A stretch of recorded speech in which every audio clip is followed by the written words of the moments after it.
जैसा कि पहले मैं बता चुका हूँ आपको, जवेद साहब एक हमारे आला क्वालिटी के उस्ताद थे। तो एक दफ़ा इन्होंने हमें बताया, बेटा आज मैं आपको एक बात बता रहा हूँ, ये बात आपने ध्यान से सुननी है और इस पर अमल करना है, लाजमी अमल करना है इसके ऊपर। तो हमने उनसे कहा सर ये क्या बात बता रहे हैं। देख, उन्होंने कहा कि बेटा ये बात बताने में तो काफ़ी आसान है, ठीक है आप कहेंगे ये तो काफ़ी आसान चीज़ है, लेकिन इसके ऊपर अमल करना आसान नहीं होगा, आपने उसके ऊपर अमल करना है। आज सब लोग मेरे से वादा करें कि आप लोग इस पे अमल करेंगे। तो हमने कहा ठीक है सर हम लाजमी अमल करेंगे, आप बताएं।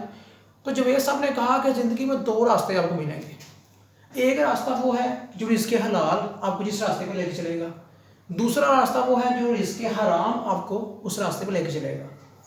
अब जब भी आपने कोई रास्ता चूज़ करना है, वहाँ देखना होता है कि इसका जो एंड है वो क्या है, ये रास्ता कहाँ पे ख़त्म होगा। रिज़्क़ हलाल से जो रास्ता शुरू होगा वो ख़त्म होगा जन्नत के ऊपर, और रिज़्क़ हराम से जो रास्ता शुरू होगा वो कहाँ ख़त्म होगा, दोज़ख के ऊपर।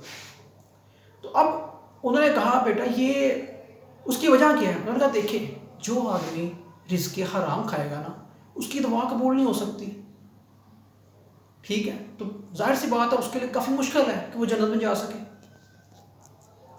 अब खुदा के पास तो इख्तियार है, खुदा तो जो मर्ज़ी कर सकता है, जो कुछ वो करे वो कर सकता है।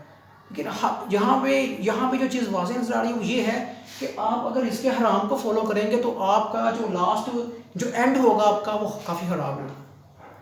अब रिज़्क़ हलाल का जो रास्ता ये काफ़ी मुश्किल होगा, ज़िंदगी में काफ़ी मुश्किलात आएंगी, लेकिन आपने इस रास्ते को नहीं छोड़ना।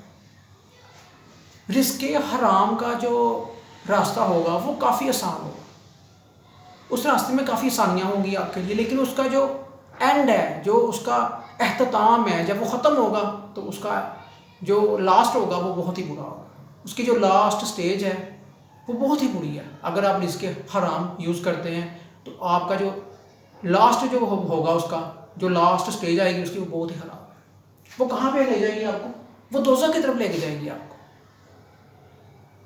क्यों कि अगर आप ये यूज़ करेंगे तो दुआ तो आपकी कबूल नहीं होनी, पहली बात तो ये है। तो कैसे आप अपने आप को सेव कर सकते हैं।